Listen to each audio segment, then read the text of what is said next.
Welcome.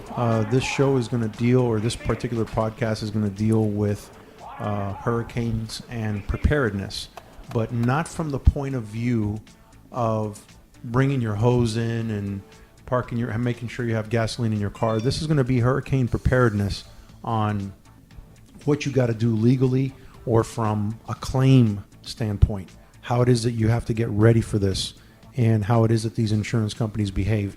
And with us today is a guest that we've already had on here before, Humberto Hernandez from National Claims Consultant. Humberto, welcome. Thank you. Thank you for having me again. And we're doing this show in English. We're doing it on purpose on English because everything that we do, all the content that we have is Spanish. But every now and then it's good to mix it up and to allow you to know, the listener, that even though we do speak Spanish and we can communicate with our clients, we also have to communicate with the insurance industry, and their main language is English. Humberto, I want to cut straight to the chase. With respect to the hurricane season already upon us, what is the recommendation? If you had to pick one thing out, I'm not even giving you a multiple choice here. What is the one thing that you would say that jumps to mind in terms of what every insured homeowner has to know? Like, what is the best advice? One piece of advice, and then we'll go into some questions. But what is that one best piece of advice? Purchase a good policy with a good, reputable insurance company. There's too many insurance companies that have come aboard here in the state of Florida that really do not deserve our business. Some have sprung out of Citizens when Citizens decided to start assigning and selling their policies and their claims. So the best advice, we just started hurricane season, is if it's time for you to renew, make sure you call a professional and pick a good, reputable insurance company. I can talk if you want me to mention at least some that I don't think really deserve our business. I'm ready to do that. Definitely. And here's the thing. I want you to not only mention the company, but you said now talk to a professional, because this is a boring subject. It's like taxes, okay? Reading an insurance policy, really? I mean, like in the endorsements, are we really going to sit down and read this?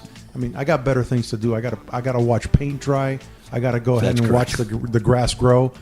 Those are more exciting than policies and taxes. But go ahead and give me your top three of the insurance companies of not to purchase. Listen very well, because this is information coming straight from the horse's mouth. He's a public adjuster. This is what he does. Number one on our list of, I think, any public adjuster in the state of Florida, as well as any attorney that does first-party claims, I would tell you People's Trust.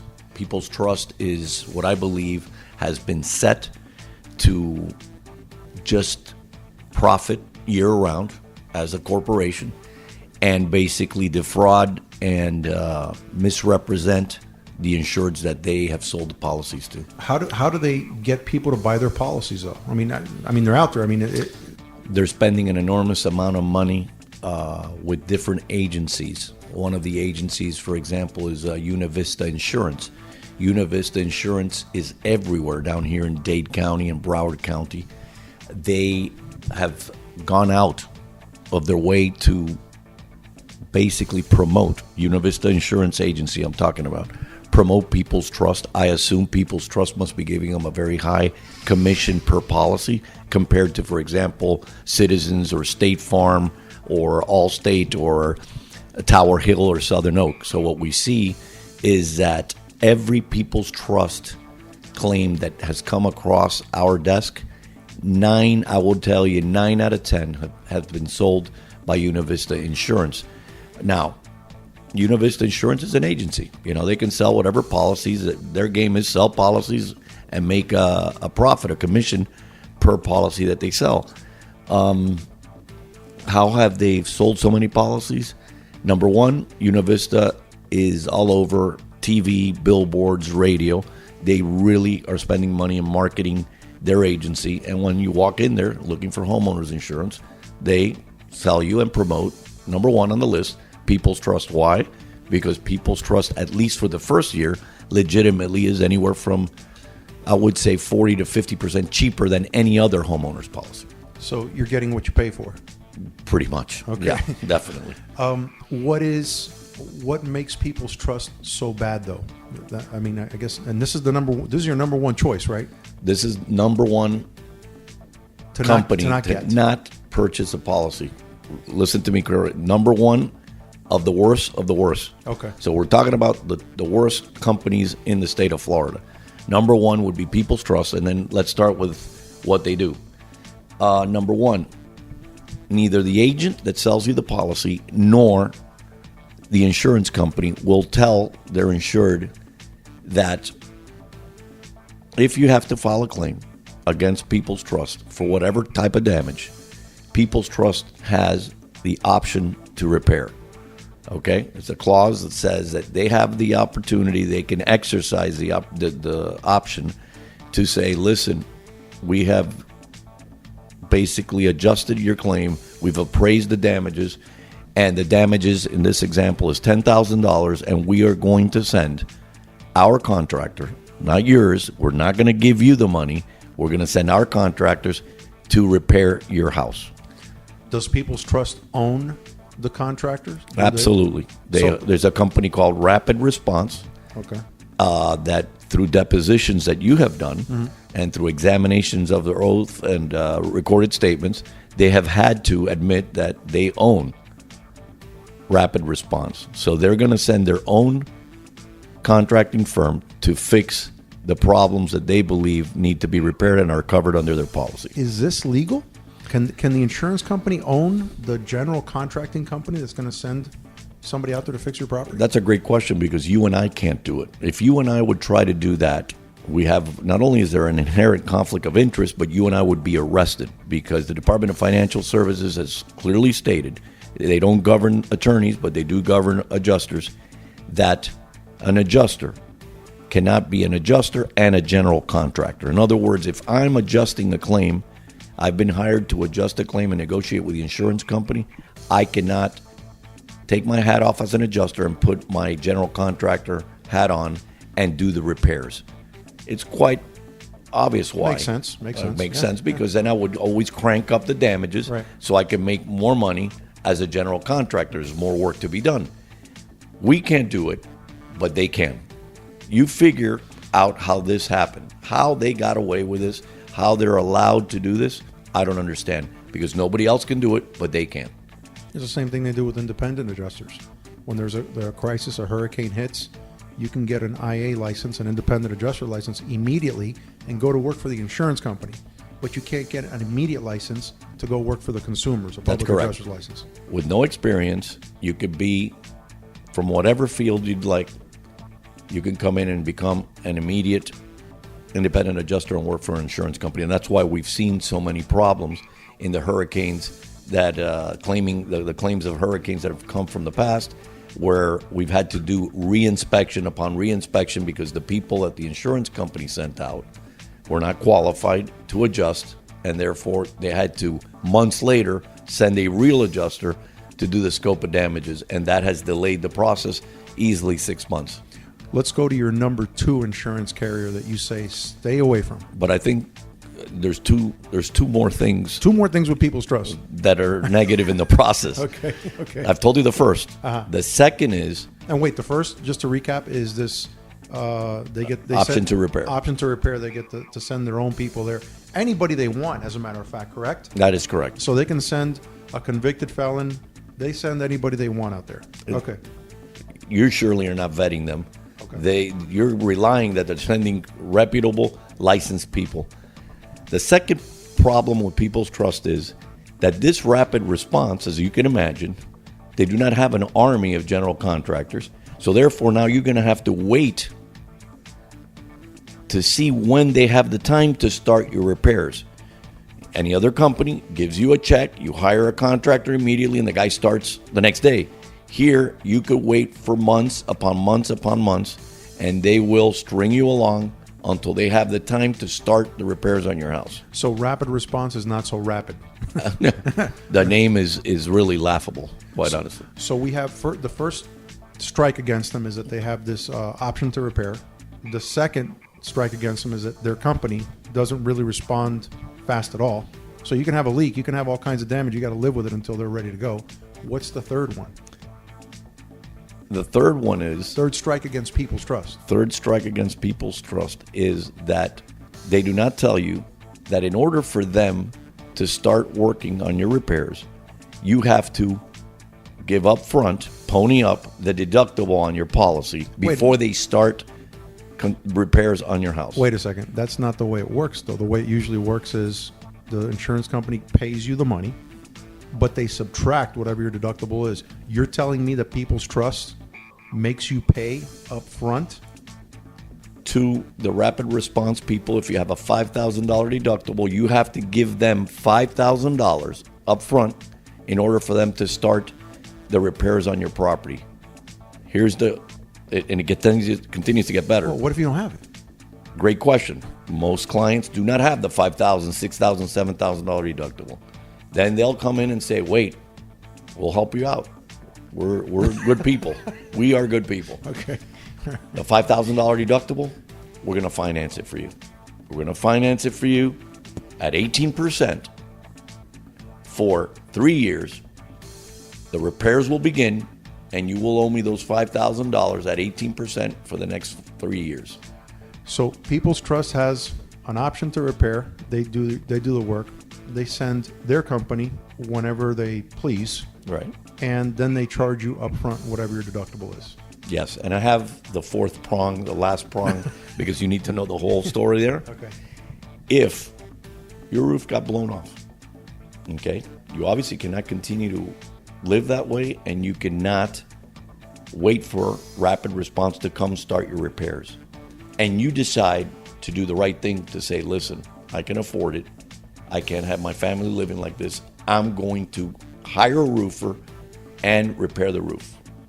People's Trust will then sue you, their own client, in court to stop you from repairing the roof under breach of contract, because they have the right to repair, not you choose the contractor that's going to repair your house. And the legislature hasn't done anything against this company? Absolutely nothing. Nothing. I don't know who's going to have the pants or the skirt to pick up a microphone, whether it's on the floor of the House of Representatives or the floor of the Senate, and start bringing all this out, because there's thousands of people that have been victimized by People's Trust, and nobody's done anything about it. Now, if I'm not mistaken, I think the CEO of People's Trust was a former insurance commissioner, wasn't he? Or he was something, that's he was correct. Something in government of Florida. He was Florida the insurance commissioner. He ran for governor several times. He is Tom Gallagher, and he is really the black hand behind People's Trust. Mm-hmm. Nobody talks about him, but he was the creator of People's Trust.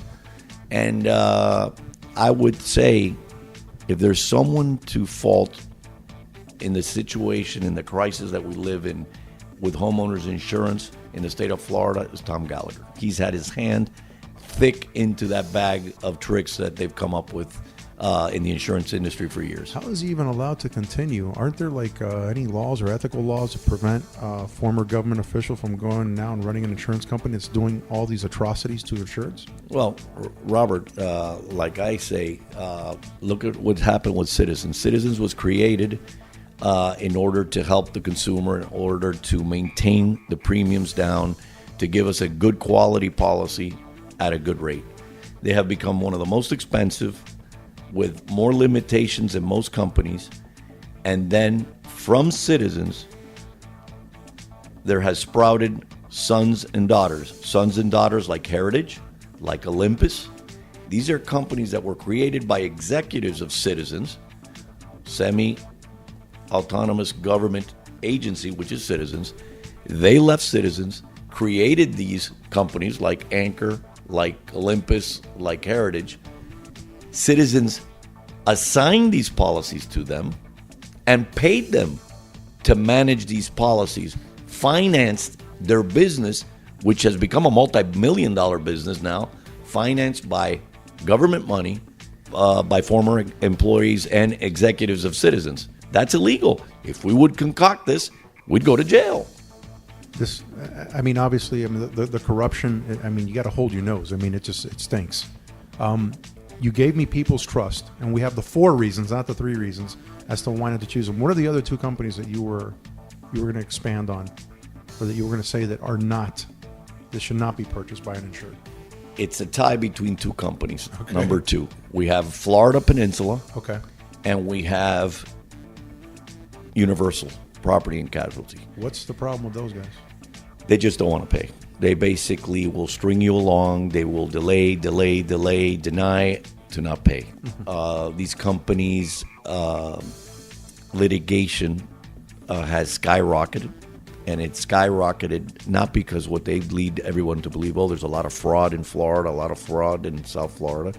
It's because they have decided that they're going to challenge every single claim that people file, and they force you basically to file a lawsuit. All to, as you well know, both companies will then call, one of their attorneys will call the attorney of the insured and say, listen, get me all your cases. We want to do a global settlement and settle all these cases at once. And they do that because then they sit down with the attorney and they undercut 50 of his clients and say, hey, well, listen, we'll give you, for these 15 clients, $25,000. For these other 10 clients, we're going to give you $30,000. And for these remaining 20 clients, we're going to give you $50,000. And you decide to spread it, you being the attorney, right, spread it as you wish. They don't put any limitations on that. They just put a number out there per case, and they settle globally. And they always try to entice the attorney by saying that they'll give them more attorney's fees and things like that. That is correct, which to me is tantamount to bribery. It's tantamount to undercutting your own client if the attorney sells out his own client. Michael Avenetti's going to go to prison just because he did the same thing with Nike. That is correct. Okay. Okay, so we have People's Trust, number one. That's the top one that you want to stay away from. Then you have Florida Peninsula. Universal. And then, since those two are tied for second, we'll go to number three, which would be maybe number four, depending if one of those decides to fall into the third spot, would be Olympus.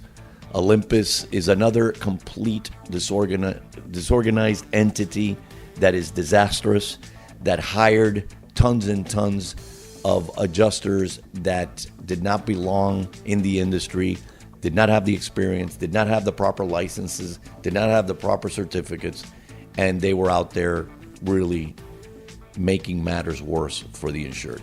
I'm going to keep this podcast focused, obviously, on the companies not to get if you're a homeowner, if you're looking for insurance. But I also want to get to some questions that we receive all the time regarding hurricane claims or what you're supposed to do. For instance, how is it that a homeowner prepares to file a claim, whether it be by a hurricane or for property damage or broken water pipe or whatever? What does a homeowner have to do to prepare to file a claim, number one? And number two, can they or should they do it on their own? I think the most important thing for a property owner, residential as well as commercial, if they need to file a claim, is to hire a professional. I don't think they should do it on their own, especially under the environment that we live in here in the state of Florida. It's are the carriers not going to deal in good faith with them? I mean, is that absolutely what's going on? Not. That's what's going on, and you can, and I see it. Why do I say to hire a professional? Number one, they're going to act in bad faith against the individual, the property owner. Number two, they're going to delay the process. Number three, they're never going to pay them a just and reasonable amount. They're going to use an inordinate amount of excuses to not pay a reasonable amount. And number four, they're going to ask you, as the insured, difficult questions that you may not know how to answer. And you think you're helping yourself, but what you're going to end up is answering it the wrong way and prejudicing your own claim. That's why I think, without a doubt, number one is do not file a claim on your own, hire a professional. And number two, if you're not going to hire a professional and you're going to do it on your own, I recommend that you fully document the loss with pictures, with videos, hire professionals like engineers or an architect or a general contractor that's going to give you a report of all your damages, and it's going to give credibility to your claim. Here's a question I get that we're getting now also is people that have pools and they have screen enclosures. Are those covered under insurance policies, or do you need an endorsement to a policy? How does that work? After Hurricane Katrina and Wilma in 2005, most insurance companies here in the state of Florida decided to not remove coverages for screen enclosures, for fences. You can insure them, but you need a separate endorsement. That I could tell you. Citizens was one that, from one day to the other, dropped screen enclosures and dropped fences. You do need a separate endorsement. It would probably come under Coverage B, which is additional structures. But you would sit down with your agent and tell them exactly what you need insured and make sure you have an endorsement, a separate endorsement for a screen enclosure. If someone files a claim, will their policy premium go up the following year? Another great question, because there's that myth that the insurance industry has created that if you file a claim, we're going to increase your policy premiums. Is that illegal? It's not illegal. I don't think it's illegal. It's a private sector. They really can do what they want because nobody here in the state of Florida puts a stop to them, except for Governor Charlie Crist many years ago that put a freeze, but not against all the companies, only against Citizens, the one company he could control, and he put a freeze on premiums for 2 years. Now, I know of people that have paid for 30 continuous years to State Farm, and without filing a claim in 30 years, they have progressively gotten an increase in their premiums. So whether you file or you don't, it's irrelevant. They're going to increase your premiums no matter what. And I think, most importantly, to really blow that myth out of the water is, who cares if they increase your premium, Robert? There's so many companies out there. Except People's Trust. Except for People's Trust Universal and Florida Peninsula. If they, at the end of the year, they send you a notice and say, your renewal time is coming. By the way, we're increasing your premium by 20, 30, 40%. You say, okay, great. I'm not going to renew with you. I'm going to start pricing it out with other companies, and you're probably going to get a better policy at a much more cheaper price than the one you're having right now. This question I can answer. They're asking how much does it cost to file a lawsuit for a claim, and that's it's determined by the state of Florida, by the legislature. Right now, I believe that the costs are $405 a filing fee. Then you have to serve the defendant, depending on who the carrier is. Sometimes the CFO for Florida takes charge of that, and they'll accept service, so that brings it down. But typically, you're looking anywhere between $450 to $500 in terms of cost. But that's usually absorbed by the law firm who's handling the case, because they're going on either contingency, or the Florida statutes provide for attorney's fees if they win against the carrier, or it could be a hybrid depending on the contract that you sign. So hopefully that answers your question, that particular person that sent in the question. People are also asking, Bert, about deductibles. Can you control that with the policy? I mean, how does it work? I mean, and I want to go ahead, and I know I'm saying this way into the program, but Humberto Hernandez owns National Claims Consultants. It's a public adjusting firm. This is all he does, represent consumers. He doesn't represent insurance companies. So that's his expertise. This is why he's being brought in here, so he can discuss this and at least shed some light on this. So with the deductibles, how does it work, Bert? Because we see exorbitant deductibles, we see minimal. How does it work? Well, we deal with agents all the time.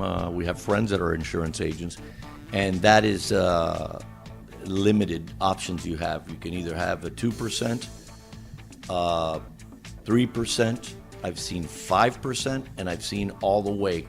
It's what I've seen is 2, 3, 5, and 10% of a deductible of your total policy limits. You can't say, I want to lower the price of my of my premium by giving me a 50% deductible of my total. They will not do that. There's a certain formula they do, and it's limited to that. You can't control how much of a deductible you have. Yes, you can, but I have not seen ever a zero deductible on a homeowner's claim. It starts at pretty much at 2%. Now, here's a good question. What happens if my house, after a storm, is inhabitable? That is, I guess it's destroyed, the roof caved in, whatever the case is. Is there coverage for that in my policy? Is there coverage? And is there coverage in an insurance policy if a storm passes and your home is inhabitable? You can't go back into the house because roof caved in. Absolutely. So- That again, we go through the different coverages in a policy, homeowners policy. You got coverage A, which is for the main structure of the house. You have coverage B, which is for unattached structures, garages, pools, fences, sheds, screen enclosures. Then you have coverage C, which is for content loss. Any content that was affected by the storm, furniture, clothing, etc., electrical appliances.